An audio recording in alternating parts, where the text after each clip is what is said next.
চোর একটি মুরগি চুরি করে মাদ্রাসার আরবি শিক্ষকের কাছে নিয়ে বলল, হুজুর, এই মুরগিটা আমি চুরি করেছি। চুরি করার সময় আমার অন্তরে কোনো ভয় ছিল না, কিন্তু এখন আমার মনে হচ্ছে আমি অনেক বড় একটা ভুল করে ফেলেছি। হুজুর, দয়া করে মুরগিটা রেখে আমাকে পাপমুক্ত করুন। হুজুর বললেন, আরে ভাই, এভাবে তো পাপমুক্ত হয় না। যার মুরগি চুরি করেছেন, মুরগিটা তাকে ফেরত দিতে হবে, তাহলেই পাপমুক্ত হয়ে যাবেন।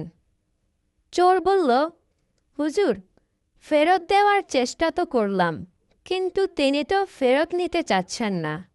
হুজুর বললেন, তাহলে তো আপনি পাপমুক্ত হয়েই গেছেন, কারণ আপনি তো মালিককে ফেরত দেওয়ার চেষ্টা করেছেন। তখন চোর খুশি মনে বাড়ি চলে গেল। এদিকে হুজুর বাড়ি ফিরে জানতে পারেন ওই চোর অন্য কারো মুরগি চুরি করে নাই, বরং হুজুরের নিজের মুরগিই চুরি করেছে। তখন হুজুর মাথায় হাত দিয়ে বলল, আল্লাহ, জীবনে বহুত চোরের কথা শুনেছি, কিন্তু এইরকম উকিলের মতো বুদ্ধিমান চোর যে আছে তা আমার জানা ছিল না।